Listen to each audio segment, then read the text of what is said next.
All right, greetings everyone. Welcome to the February 1st, 2021 meeting of the Rotary Club of Raleigh. It's a dreary day outside today, so I think all of you all are in the right place, spending some time here at the lunch hour with your Rotary friends and colleagues. We have a great program in front of us today. I was just mentioning before we got started that election administration is one of those sort of necessary things that for an awful lot of the general public and people like me, you kind of tend to think you're glad somebody does it, but I don't want to really have to think about it that much. It's maybe like software coding or dental hygiene or who knows what. The current discourse has made that into the topic du jour. And so we are fortunate to have an expert here to talk to us about the nuts and bolts of election administration, Damon Circosta, who is the chair of the North Carolina State Board of Elections.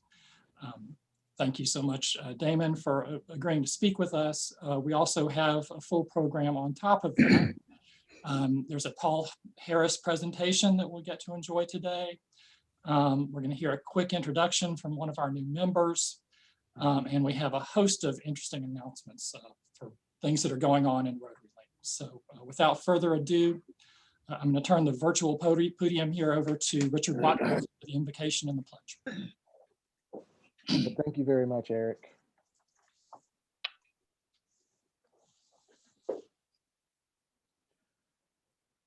No matter your faith, no matter your religion, regardless of who you may pray to, may you have in abundance what you need to live a safe, healthy, and fulfilling life. May you be forgiven for all the wrong that you have done. And may you live in tolerance of others and forgive them for all the wrong that they have done. May you find discipline in times of moral weakness, and may you be protected from both greed and hate. May there be paradise on earth for you through love and mercy, for now and all the days to come. Amen. And that was an adaptation, one of which many of you are familiar with, Matthew 6, verse 9 through 15. And would you please now join me for the Pledge of Allegiance?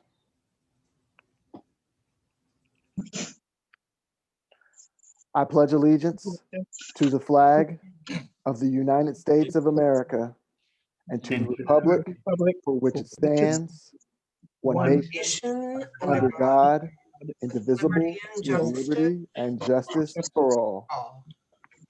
Oh, beautiful for spacious skies, for amber waves of grain, for purple mountain majesty, above the fruited plain. America, America, God shed his grace on thee, and crown thy good with brotherhood from sea to shining sea. It's so good to have you back, Evelyn. So good to have you back. Eric, back to you. All right, thank you, Richard, and thank you, Sevlin. That is great to hear your lovely voice serenading us on this dreary Monday.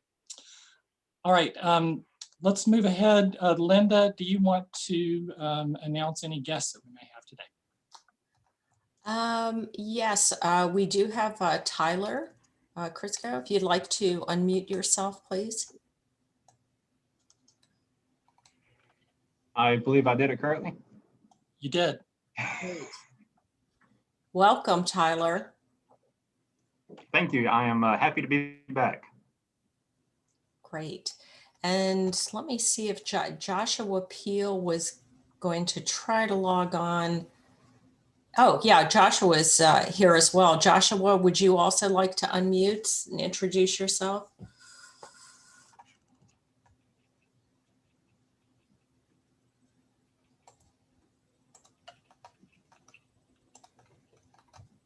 Are you unmuted, Joshua?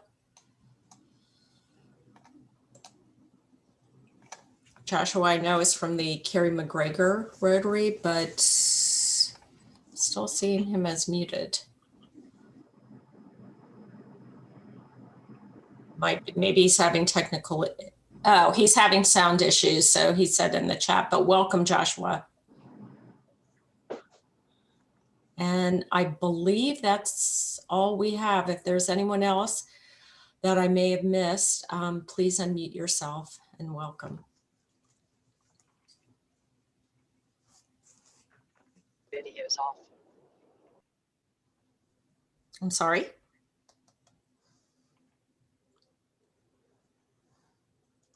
All right. Oh, bye, Joshua. He's having issues. Okay, I think that's it, Eric. Thanks so much, Linda. At this point, please send a chat or an email to Linda to make a donation to the CART bucket for Alzheimer's research. We still need to support that important cause, even when we're not able to put actual money in an actual blue bucket. Does anybody have any happy dollars they would like to share today?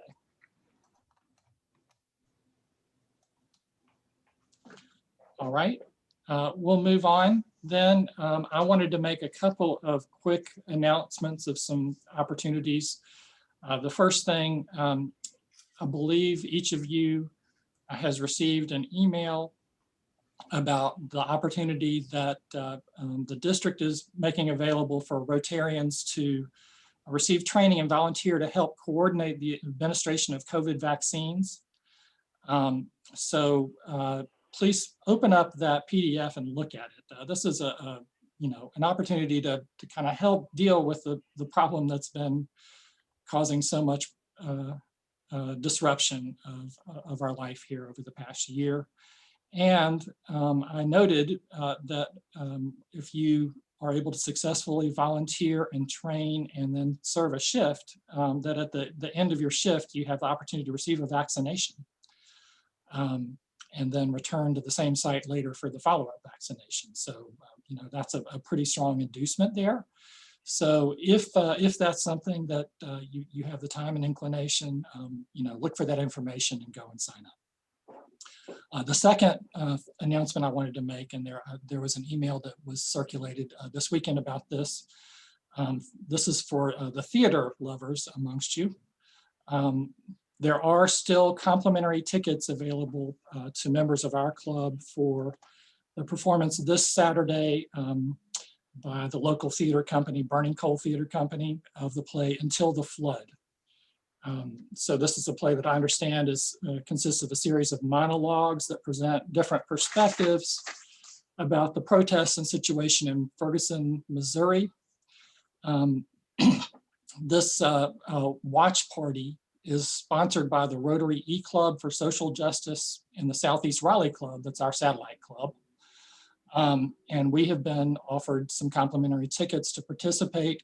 What it means is that if you receive a ticket this Saturday at 7:00 p.m., there's a showing of the play. The play is performed live at the stage, but it's all shown through streaming.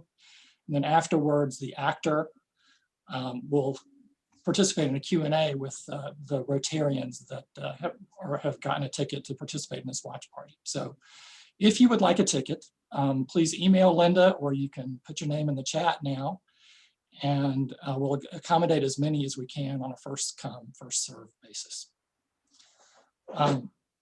All right, coming up, we have some good programs. Dr. Godfrey Oakley is next week. He's with the Center for Spina Bifida Prevention, and he's an epidemiology research professor at Emory University. And then we are taking President's Day off on the 15th, and then on the 22nd, we have a program on Rotary Foundation giving that will be led by Eric Larson, and I believe Carl Davis will also be participating in that. So please be on the lookout for that. And then Dennis Edwards with the Greater Raleigh Convention Center and Visitors Bureau on March 1st. Next, we, as I think I mentioned earlier, are returning to when we have sort of, an opportunity to meet a local, one of our Rotarians and have a 1-minute introduction. And so today, we are starting that process with new Rotarian, or at least new affiliate Rotarian of our club, James LaMancha. James? If I could do this in a minute, thank you. Give you Nice to see you all. I'm just teasing you. Nice to see you all. I grew up in New York City. I grew up in Manhattan and in Queens. And at 9 years old, I told my mother I wanted to open an art gallery. Growing up in the city, being surrounded by the art was amazing for me. So at 9, I had my goals set on that. I went to art school. After art school, I had 4 exhibitions of my work in New York up until the age of 26, which was pretty cool. But I actually enjoyed representing artists more than creating myself. So when I was 26, I opened up a gallery, LaMantia Gallery, out on the North Shore of Long Island. I actually started looking in Manhattan for space and just gradually moved east. And when I discovered this village, it was a perfect spot for me. So I've been there for 32 years. 15 years ago, I joined Rotary. I joined Rotary as a result of something that happened in my childhood. It was sort of a tragic event that got me really inspired into helping people. When I connect the dots and look back on my life, I was actually doing service for my whole adult life, but 15 years ago joined Rotary, and in particular because of the Gift of Life movement or program. So I'm very involved in Gift of Life, secretary, soon to be the vice president for Gift of Life International, which is the largest charity in the world helping children with congenital heart disease around the world. I still have my gallery in New York, but as you can see in the background behind me, I opened a gallery here in Raleigh. And that's a new view from my new apartment balcony because I decided to sign a long-term lease, and I'll be down here for hopefully a couple of years, probably longer than that, frankly. I love it down here, love the people, love the way they've connected with my artwork. And my real goal now is to start a Gift of Life Raleigh program, which actually is starting to get traction. And I suspect that'll happen in the next year or so. So thank you all. Thank you so much, James. And he did speak about the Gift of Life program to our board, and there are a lot of ongoing discussions. We will figure out the best way to participate in this important cause going forward. Greatly appreciate it. Thank you, Eric. Thank you, James. All right, next we have a special award, and I will call on Eric Larson to present a Paul Harris Fellow and I believe other awards. I just wanted to add one thing before we got to our award, and that is just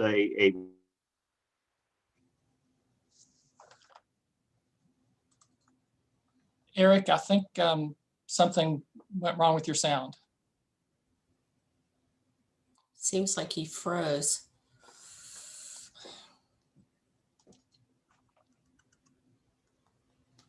reminder again that President Eric just talked about.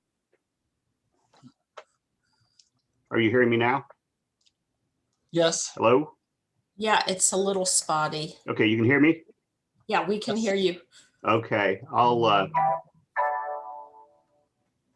try to speak just real slowly, and hopefully it'll come through. Tell me if it's not sufficiently understandable.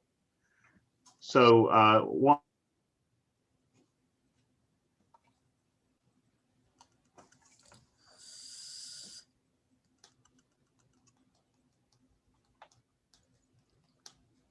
Eric, it seems to be freezing again.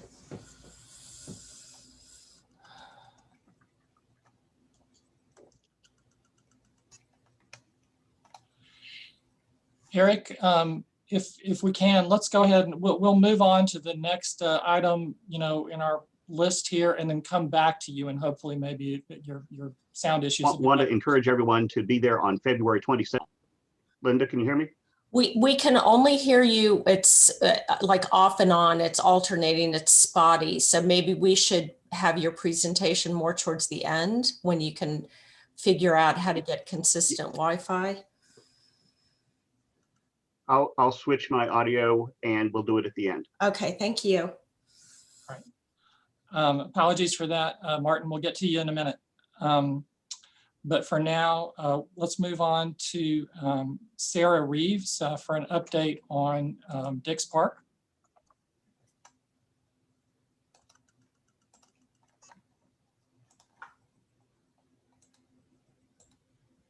Sarah? Yes. Okay. You ready, Linda? Yeah, you want me to go ahead and Okay. share the screen? Please, please. Okay, hold on.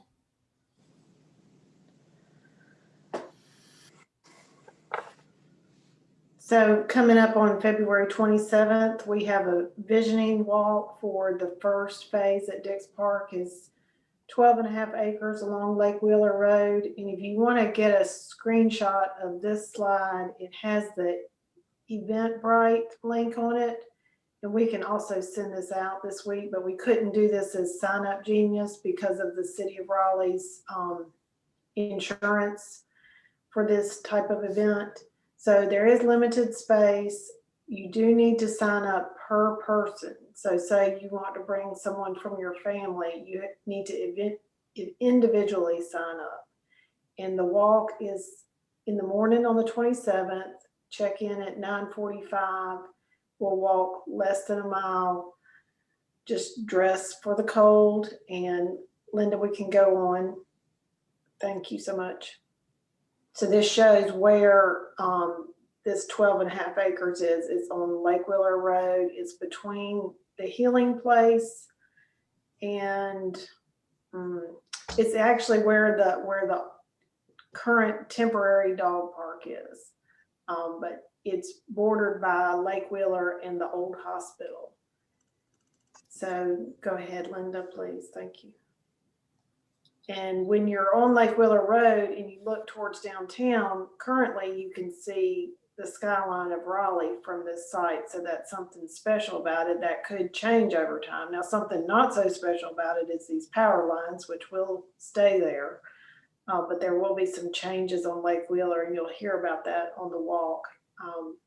A good many of these trees will stay. So you can go to the virtual meetings for Dix, or you can go to the website, but I just encourage those who are interested to come out to this walk because you learn so much more on foot.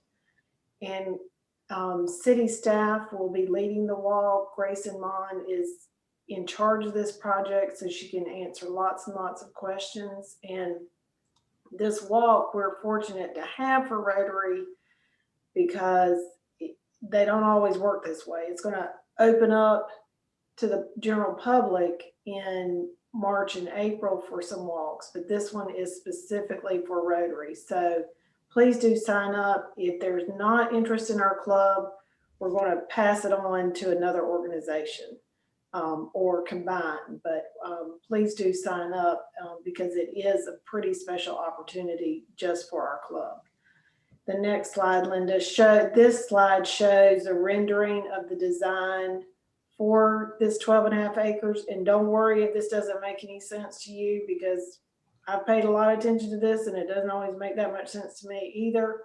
But if you can come to the walk, it will really help you to understand what's going on in this slide.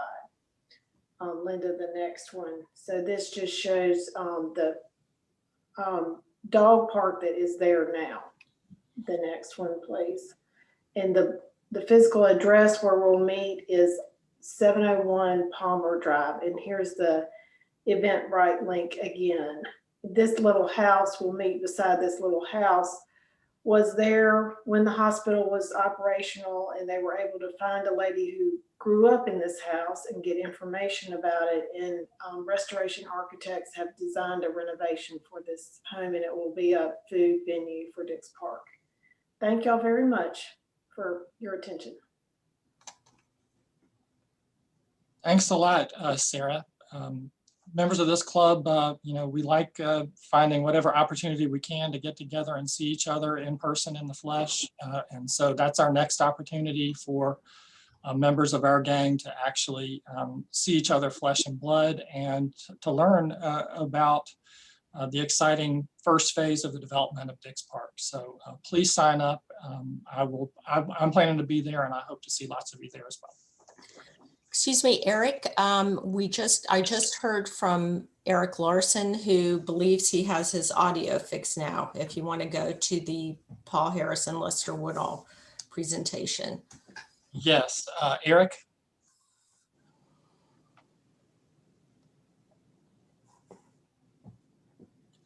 Are you hearing me better now? Yes. Yes. Okay, great, thanks. My apologies for the technology troubles earlier. Just wanted to reiterate what Eric said earlier about the February 22nd session. Carl Davis will be there. He's an employee of Rotary International and very involved in the Rotary Foundation, and he has a lot of great stuff to share. And we'll talk about the Club Foundation as well. But today is the day we want to honor one of our own members, and that is Martin Worf. Martin is a longtime member of this club, has been involved in the board before and very active in a number of ways. And today we're recognizing him for both a Paul Harris Fellow and a membership in the Lester Woodall Society. Paul Harris Fellow is related to his contributions to Rotary International, and the Lester Woodall Society is related to his contributions to the Rotary Club of Raleigh Foundation, and he has done both. And so we're pleased to recognize him with that. In fact, he is what's called a level 3 Paul Harris Fellow. He has done this multiple times, making contributions to Rotary International. And whenever we have one of these, we like to talk about the work that Rotary does around the world. So we're going to talk about Dominica, which was struck by a hurricane a little while ago with winds in excess of 160 miles an hour. After the hurricane left, 90% of the buildings in Dominica did not have roofs on them anymore. So Rotary stepped up to do something about that. Rotarians in Portsmouth teamed with Rotarians in, of all places, Zurich, Switzerland, to raise money to gather funds to do that and to get volunteers. They went to Dominica and started putting roofs on buildings and on homes in particular, and they were able to restore hope and lives, basically, in Dominica. So that's the kind of work Rotary does around the world. And Rotary does work in Raleigh with a number of places that we contribute to through the Rotary Club of Raleigh Foundation. Two of them recently were the Salvation Army for the good work they do, and Step Up Ministries, which assists people in turning their lives around, learning important job and life skills, and improving things. So Martin is with us today.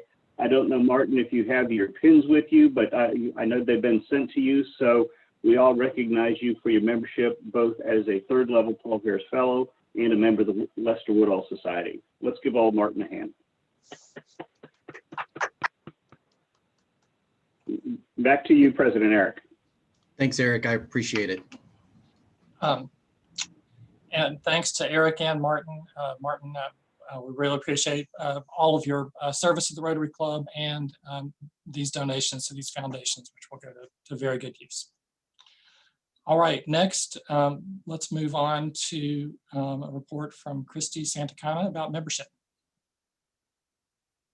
Right. Well, we have a second reading today for our potential new corporate member, Keyforce. They're a Kentucky-based corporate IT and software solutions company that's been working with businesses and nonprofits for more than 22 years. They opened their first office in the RTP area just recently. So there are 3 members, and I think all of them have attended meetings already: Joni Goodman, Sean Higgins, and Terry McKee. And 2 of those Keyforce associates are former Rotarians of the Kentucky Club. So they're excited to get involved here. And if you have any questions or comments, then shoot them my way. And that's all I have for today. Thank you so much, Christy. Next, there was a meeting of our Finance Committee last week, and Tom Packer has a brief report about that. Thank you, President Eric, and good afternoon, everybody. This is a reminder to everyone that once a year, our finance committee gets together. And we did so last week. And it's really a committed group of members who have interest and experience in finance and the club's financial status and future. And about a dozen of us met last week and discussed two things: the status of our foundation investments. Excuse me, I'm going to take these off. I'm hearing myself. Of our foundation investments, and then the club finances. Briefly, from very humble beginnings, our foundation endowment fund, fortunately, has grown to about $650,000. And we discussed pretty high-level things, including what type of strategy our investment advisors are there. And we talk from year to year about whether we want to get more conservative, maybe a bit more aggressive, all with the goal in mind of building long-term value.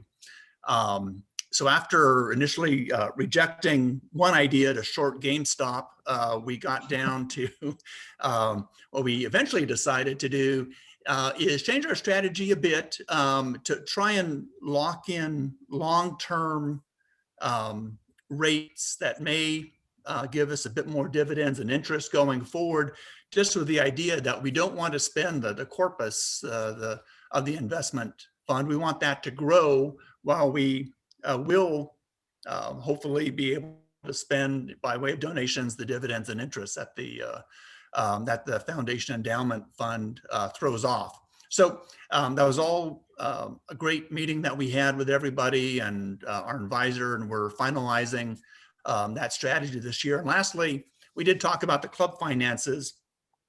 And as all of you have probably noticed, since about a year ago now, I guess, since mid last year, we've been, the quarterly dues have been adjusted every quarter as we've continued through COVID. And with certain expenses probably going away next quarter, that is up until from April to July, you'll probably see another adjustment in our dues.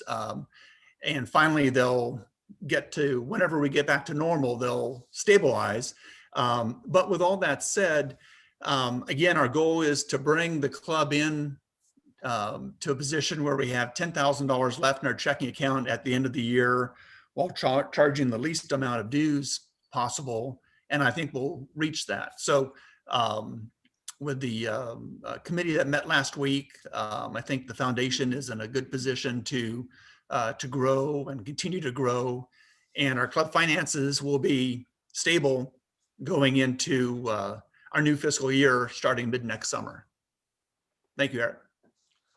Thanks so much, Tom, and thanks to all the members of the Finance Committee, and particular thanks to our investment advisors that are led by our own Charlie Upshaw for the wise advice that they've given us and for shooting Tom's GameStop idea down. So glad we were able to skirt that one. All right, next, let's have a report from Gina Yacone on service. Hello, everybody. Happy Monday. Congratulations, Martin. That was really exciting to see, being a Paul Harris Fellow many times over. Really loved seeing that, and something that I definitely am striving for. So again, happy Monday, everybody, giving you an update about service. As a reminder, save the date, April 17th, it's coming up. Day of Service is really going to be kind of our dedication to perform a variety of volunteer service projects in Southeast Raleigh. So it's an opportunity for us to truly celebrate our district and really go out there and do service above self. It is going to look different than we originally envisioned it, because we still are in the middle of a pandemic, but I do have some announcements to make for that. So Natalie, or I'm sorry, not Natalie, I'm sorry, Valerie, if you want to go to the next slide. All right, so as you may be aware, Rotary has these different areas of service, and there are 7 of them. So what we are trying to do is partner with at least one organization in the Southeast Raleigh community that falls in line with one of these 7 areas of interest. So peace and conflict resolution, disease and prevention, water and sanitation, maternal and children health, basic education and literacy, economic development, and the environment. So next slide. So in terms of things that are coming up, kind of save the date for Friday, April 16th, 6 p.m. We're going to be having 8 virtual opening ceremonies for this. David Hayden, as well as some other guest speakers, including likely somebody from Southeast Raleigh. We're hoping to get somebody from Rotary International to speak. So we'll have 8 virtual ceremonies and a kickoff Friday, April 16th. So hold that date. And then Saturday, April 17th during the day, we're hoping to have in-person volunteer events in Southeast Raleigh, as well as a drive-through donation kind of center for people to go to. And then Saturday, April 17th, we're hoping to have a virtual fundraiser, hopefully another wine tasting. So things to be excited about. So, what am I kind of looking for in terms of your help? So one, of course, make yourself available this weekend. That would be huge. On March 1st, we're hoping to have all of the events posted on the district's website, as well as on the district's Facebook for people to go on and sign up using Sign Up Genius through different avenues for the different projects. Also, by March 1st, I would love to know if you have a potential partner in Southeast Raleigh that you want to partner with. And if you do, I kind of need some of this information from you. So the name of the organization, the address of the volunteer site, how many volunteers they need.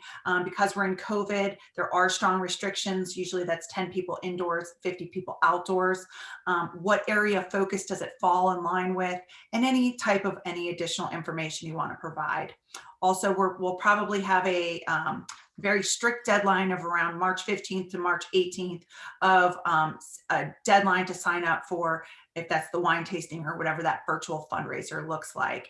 And then of course, April 16th and 17th are the day of service events. So there is a lot going on. There's a lot of stuff behind the scenes going on. We do have an information seminar that will occur this Thursday. I'll have Linda send out everybody an email if you want to join, where we'll hopefully answer some frequently asked questions and so forth. So just wanted to give you kind of an update. There's a lot going behind the scenes. Things are starting to get be well on paper, and I will be asking for a lot of help in the upcoming months. Thank you, everybody. Happy Monday. And sorry, Valerie, for calling you Natalie. I was just talking to a Natalie on the phone. So happy Monday. All right. Thank you so much, Gina. I can corroborate that there's an awful lot going on behind the scenes to make this April 17th event, now April 16th and 17th event, be just a wonderful opportunity for members of our club and for all Rotarians throughout the district. So thanks so much, Gina, for all of your hard work on that, and we will all be the beneficiaries. Okay, happy birthday to Seth Gullidge on February 5th. And I believe that kind of takes care of the pre-program. And now, thank you for your patience. We will get to our speaker. Our speaker, Damon Circosta, is the current chair of the North Carolina State Board of Elections. That's the agency that's tasked with overseeing elections in North Carolina. In 2020, despite a global pandemic, we had record turnout here in North Carolina's general election, and the election was hailed as the most secure, accessible, and well-run in our state's history. A native of Arizona, Damon has lived in California, Hawaii, and for a few weeks each year on the shores of Walloon Lake, Michigan. He previously led the North Carolina Center for Voter Education, an organization dedicated to improving the electoral process. He is currently the executive director of the A.J. Fletcher Foundation, as well as a professor at the Sanford School of Public Policy at Duke University. He's a graduate of the University of Arizona School of Law. And if you ask him, he'll tell you way too much about his paleo diet and fringe sport pursuits like surfing, ultimate frisbee, climbing, and pickleball. Maybe we'll have him back to talk about those someday. And I understand that he vehemently opposes daylight savings time. So with that, we'll turn it over to Damon. I could give you a whole hour on daylight savings time, but I'm sure that's not why you all wanted me here. And thank you for having me. Before I get into election 2020, I just want to say something about what you're doing here as Rotarians. If you haven't had a chance to read Bill Bishop's book, The Big Sort, it's probably worth your time. And the notion is that we have unconsciously or sometimes consciously divided ourselves into people who are so similar to us that it's tough to get out of our own echo chambers and hear diverse opinions and thoughts. So what you do here, what Rotary does, I think is important. We talk a lot in the election business about the political divide, but it's not the only divide in our country and in our community. And so I applaud you all for doing what you're doing. My job here, though, is to talk about election 2020 and election administration in general. I'll say a few things up front. One, talking about working across lines of difference like Rotarians do, I'm very pleased that the structure of North Carolina's election administration asks us to do the same thing. We're one of roughly a dozen states that have a board of elections in charge of administering the elections. Most other states task that with an elected official, typically the Secretary of State. And even though there is a partisan element to the board, the political parties actually nominate folks for the governor to consider.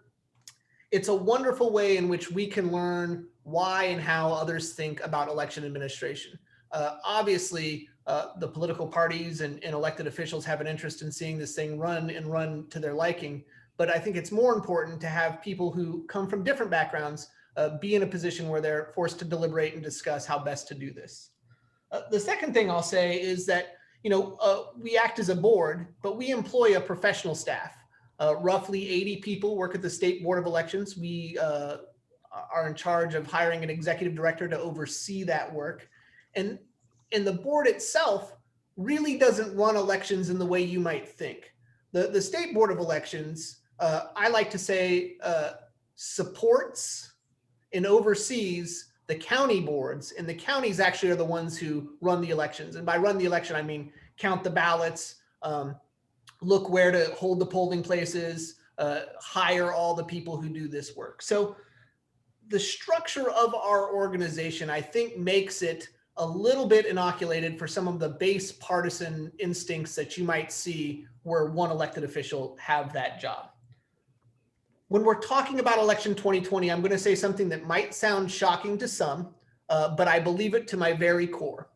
From an election administration perspective, 2020 was an unqualified success. You'll have to remember that we entered this year in the midst of a global pandemic. We also were experimenting with a newly passed law that moved our primaries much earlier. We have been back and forth with the courts about when and how we're supposed to implement photo ID for voters. And so we were coming into this year expecting the worst. And certainly once March hit, we were expecting it even more. That said, in 2020, we saw the single highest voter turnout really in the state's history. The last time we had this high of a percentage of registered voters show up to vote, women did not have the constitutional right to vote. So if you can think about that for a second, if democracy is nothing more than making sure people's voices are heard, unqualified success. We had phenomenally secure elections. I know voter fraud has been in the topic of conversation lately, but any observer can go and look at the diversified way in which these ballots are counted with Republicans and Democrats and professional staff all working together. And we had very, very low instances of any sort of attempt at voter fraud, which is typically how things go. There's just not a lot of attempt. And if there is an attempt, it's pretty easy to spot. And most importantly, through all of this work, we did not see any documented spread through the voting apparatus itself.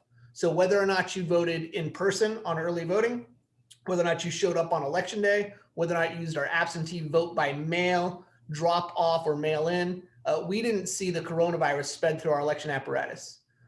Now, I would like to say that's all because your state board of elections was hard at work and made it all happen. And certainly I'm very proud of the work the board did and our professional staff, but some of it was just flat out dumb luck.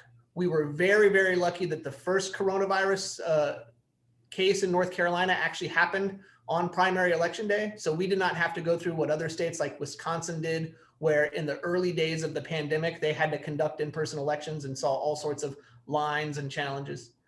We were also lucky in a sense that by law, we had one of our congressional districts go to a second primary.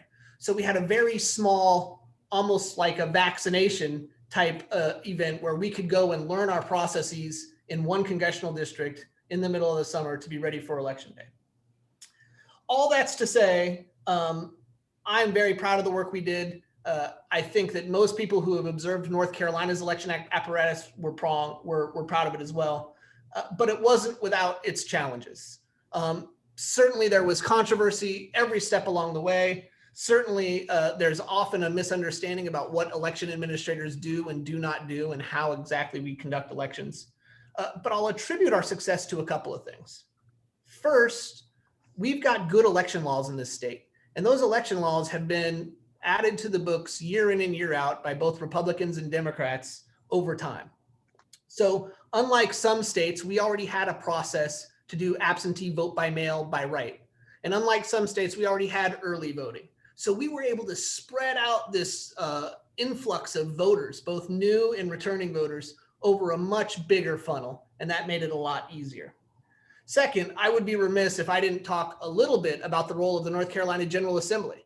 So, you know, we're an executive branch agency. Our job is simply to execute the law, not to make the law. But we were in a real pickle in May of last year. Had there not been change to some of our election laws to accommodate the pandemic, we would have been dead to rights. Luckily, in a bipartisan fashion, Republicans and Democrats made some changes for this election and this election only to make sure that our elections did work. A couple things they added that were really helpful was an online portal for you to request an absentee vote by mail ballot. North Carolina was the first state in the country to start sending out absentee vote by mail or ballots to be voted. They were able to give us some resources, some financial resources to shore up our administration. And, you know, we talk so much about a polarized world in which we live in. Kudos to the folks at the General Assembly for doing that in a bipartisan fashion. I thought it was very helpful for us. Unfortunately, the General Assembly leaves town. And once they left town, we had a couple things come up this particular election that we don't anticipate in future elections that were a challenge. First and foremost was I believe it was probably around September that we were getting words from the United States Postal Service that they might not be able to handle the amount of influx of ballots in a timely manner. And so we were concerned about that. Second was we were starting to see a disproportionate amount of voters who, when they were sending their ballot back to us and signing it, there was some problem with that issue, and we had to find a way to help stymie that problem.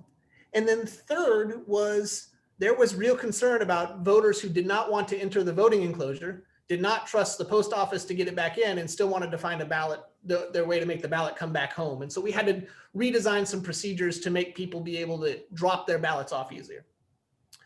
This was in the context of really unprecedented amounts of litigation. I did not get into the State Board of Elections to be a named defendant on lawsuits, but if you go and look on any court docket, my name shows up frequently, not because of anything I did personally, but because as chair of the board, I'm the named defendant typically. And we were, I think at one count, well into the dozens of lawsuits against us. So here we are trying to make all of these changes, implement the changes that the General Assembly had given us, and being sued left, right, and other ways by all sorts of parties. The board ultimately took some action to settle those lawsuits, and in settling those lawsuits, unbeknownst to me, just begat more lawsuits. But that settlement did allow us to make those 3 changes I mentioned earlier to make sure that everything happened okay. So when you ask what a board of elections does, that's pretty much it. We've done a couple of things in the recent past that have helped us do that. I mentioned some of the election laws that changed. Something else that happened recently before the pandemic hit was the General Assembly moved us to an all paper ballot system.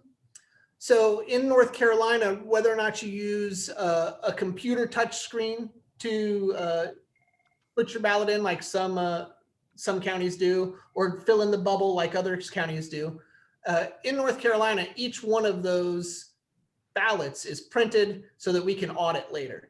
You think that's a small thing. Other states don't do that. And as such, when they get into a situation where they have to recount their votes, it gets to be very, very problematic. So that helped us. The fact that we have the ability per statute to do some real-time decision-making, we in our statutes, our executive director is empowered with the authority to make some emergency moves, and she was able to do that in order to make sure that the election was conducted in this global pandemic. And then, as I mentioned, we have a distributed system. You've heard a lot, in the national news media about fraud or the election being rigged or stolen. One of the beauties of our system, although it's a challenge sometimes to have so many different cooks in the kitchen, is the conspiracy that would have to take place in order to conduct a fraudulent election would be massive, bipartisan, and both with appointed government officials and professional staff. So while there's times to gripe about how many different rules we have because every county runs their own system and how many different people we have who are in charge of administering our elections, I'm pleased to say that one of the benefits of that is any sort of fraudulent activity would require thousands upon thousands of people to have any consequence in your elections. So with that, I will say, I really was pleased with how this election went. I think that we're in a process of continuous improvement and we'll always seek to do better next time. And as you're going forth and having conversations about election administrators, know that we're here and we're happy to answer questions or talk anyone through our processes. I think we've got some questions now, and if that's okay, and I want to be mindful of your time, happy to take any of them that you see fit. Eric, does that make sense to you? Oh, I believe you're on mute, sir. Eric, you're muted. Okay, yeah, absolutely. Feel free to go ahead. If you want me to, I can read some of these questions off and then we can see if there's anyone that has additional ones after that. Sure. All right, so looks like the first question came from Richard Watkins, who says, many experts state that social media is a major obstacle to elections. Specifically, Facebook is pointed out as being a major hurdle. Can you briefly discuss the interplay between Facebook and questions of faith in our institutions of democracy? I am not a social media expert, so any expertise I have is really what I read in the news. But one of the challenges that we have with social media platforms is misinformation can find root very quickly. We launched this last year, something of a trust campaign called Your Votes Count NC. And the whole point was, if you would like to have information about how elections are conducted and what's going on, tis it better to go to trusted sources, not simply social media. I heard somebody say in sort of a glib fashion one day that, how'd the quote go? It wasn't Russia that rigged the elections. The election apparatus wasn't rigged. It was in the minds of the voters, right? That Facebook did it by sending so much misinformation at folks that they took actions that they might not otherwise. It's tough to be in an environment where there's so much information and so much different information. Our goal at the Board of Elections is to simply provide as much as we possibly can, truthful information to voters. Sadly, our megaphone is not as loud as some others, so we rely a lot on news media partners and frankly individuals on social media to share that message broadly. All right, thank you so much. Next question looks like it's from Elsa Silverman. Do you think all states should have early voting? Absolutely. I think that if you think of our job as election administrators is to do one thing and one thing only, And that's make sure that the government is governed by the people, right? That democracy is our job. It's not who wins left or who wins right. It's that the people govern. My personal political preferences for individual candidates is absolutely irrelevant. If we've done our job, it's collectively us who send our folks to Washington or to Raleigh. And the more funnel we can make, the more inclusive that process can be, the more legitimate the government. So if we can do an early voting period that's secure, absolutely. If we can do put the onus on us as administrators to register you to vote as opposed to making you have to go through that process, we should do it for no other reason than it gives our government more legitimacy. The more people who participate in this process, the more people who are, feeling good about how democracy works. Next question is from Gina Yacone. How interesting how COVID-19 allowed for better election processes. You stated many roadblocks were taken out due to the pandemic, but only for this past election. Because it worked so well, do you think the process will change for 2022? I'm hopeful. I try not to prognosticate about what, the various political actors between the governor and the General Assembly will do. A lot of the stuff we did was very common sense. A good example was the one I mentioned earlier about an online portal to request your ballot. So there used to be a fairly arcane way in which if you wanted to vote by mail, you had to send something in via email or fax. And we, the General Assembly gave us the authority to create an online portal. And that did two things. One, it made it easier. So if people wanted to request an absentee vote by mail ballot, they could.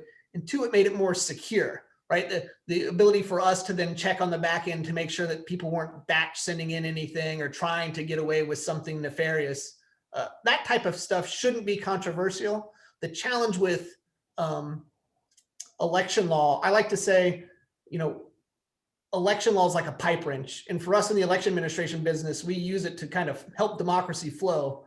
When it's in the hands of partisan actors, you can use it to bludgeon somebody over the head, right? And what I don't want to get into is a situation where we're using election law to make sure that voters who we think will be with us have an easier path to the ballot and voters we think will be against us have a harder path to the ballot. So who knows if the General Assembly and the governor will see it the way I see it, but that would be our hope. Thank you. Next question is from Charlie Upshaw. He's wanting to know about your opinion about the state of Oregon's voting system with where they automatically send mail-in ballots to all voters. Early on in the discussion, when we were so concerned about the pandemic, that was one of the proposals put forth, that we should go to a complete absentee vote by mail system. And I was adamantly opposed. You can do that and do it securely in places like Oregon. I believe Washington's done it. It takes a lot of time. You have to make sure there's a lot of safeguards in there for people who might not have the same access to a post office or stamps or that sort of stuff. For us, we had 3 big funnels, and I wouldn't want to foreclose using 2 of them. So the 3 big funnels we had were absentee vote by mail, which we had to shore up for this election, the early voting process, which we've had for many years, and then election day. I'm very happy we did that and kept all 3 of those. It made it easier for everybody to vote. And, there was a distinct partisan utilization difference. And to me, more is better. So whether or not Democrats vote by mail this time around or Republicans voted live on election day this time around, it's better for all of us if we just have all of those opportunities. And that flows pretty well into the next question from Linda Monahan, which is there a higher incidence of voter fraud with mail-in ballots? And what is done to minimize the risks of fraud with absentee ballots? It's a good question. And the short answer is, 1, there is minuscule amounts of fraud in the election system, full stop.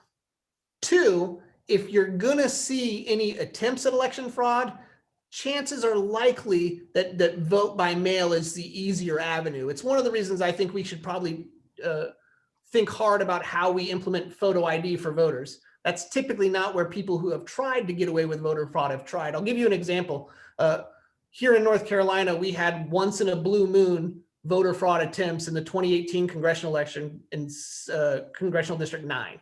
It never happens, but as soon as you say never, it did certainly happen or attempted to happen in Bladen County in 2018. Interestingly enough, the gentleman who was charged with that also tried to do it in 2016, and he was on our radar screen, so he wasn't going to get away with it. What made it a do-over election was it was so razor thin close that the couple dozen, maybe couple hundred ballots that he was able to use in a fraudulent way through voter fraud might have made the difference in that race. So the short answer is, if there's going to be a fraud opportunity, it would be in the absentee vote by mail system.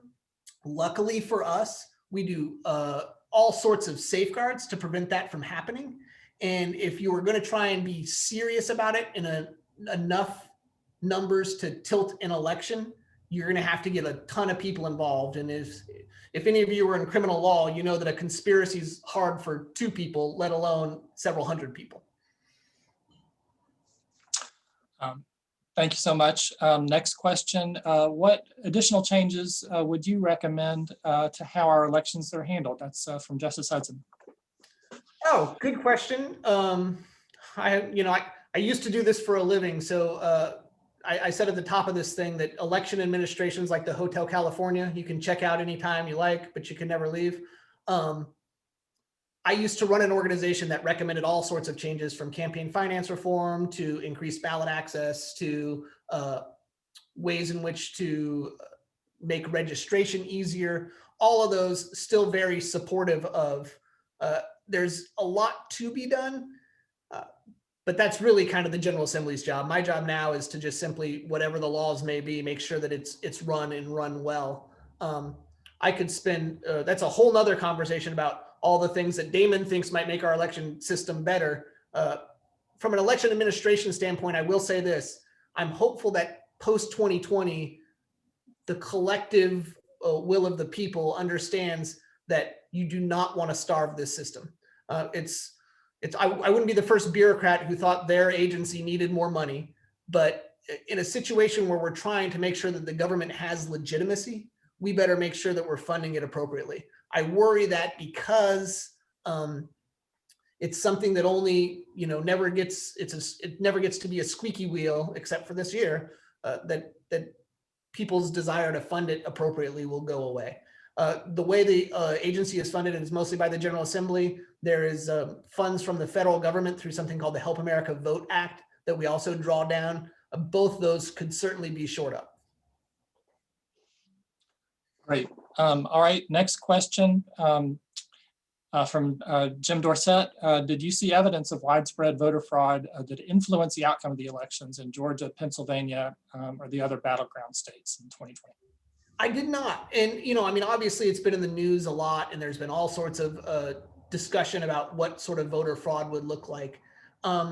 It just wasn't there. The fact of the matter is these election administrators, regardless of whether or not they're from Pennsylvania or Georgia or here in North Carolina, there really are bureaucrats in the good sense of the word, right? Their job is like the old time to make the donuts. We get up, we make sure the system's secure. Every day we work on making sure that your vote counts, and that's it.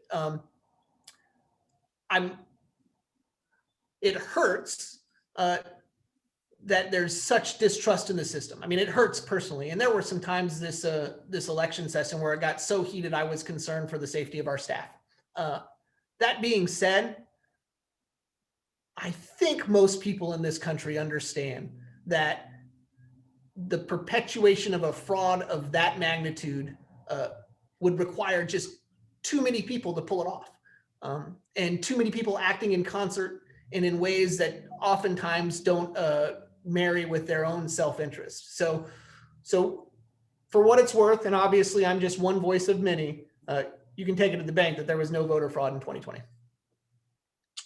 Thank you so much. All right, next question. This is from Martin Worf. He's wondering if you've ever seen an NC statewide race that was closer than the race for Chief Justice this year. I say, so the answer is it's never in my experience. I'll say 2 things about that. First of all, if election administrators hope for one thing, and it's kind of a tongue-in-cheek prayer, it's that the margin isn't close. because it's just, when it gets that close, you know, there's such high degrees of scrutiny on every single action, which was good. It all passed with flying colors. Eventually, Chief Justice Beasley's legal team conceded after, you know, pressure testing the system, as was their right many, many times. The other thing I will say is this: that race, out of 5 million votes cast, was decided by less people than attend your average high school basketball game. So if anybody ever tells you that your vote doesn't count, you can tell them, every single vote counts. Awesome. Okay, and the final question here is from Kevin Summers, who is wondering what percentage of North Carolina registered voters voted in 2020, and then what percentage of voting age adults in North Carolina voted. And then he's comparing us unfavorably to the good people of Australia. Well, Kevin, I think you make a distinction that not many people make, which is that there's a gap between voting age population, eligible citizens, if you will, and registered voters. In North Carolina, we achieved 75% roughly of registered voters voting in this election, which was, I'm going to say 8 to 10 points better. If you see me hesitating a little bit, it's because the registration process is always keeping up, and so it's tough to get it down to the 9th and 10th decimal. But roughly 3/4 of registered voters voted, and then roughly a little bit more than that, about 80% of North Carolina eligible citizens are registered to vote.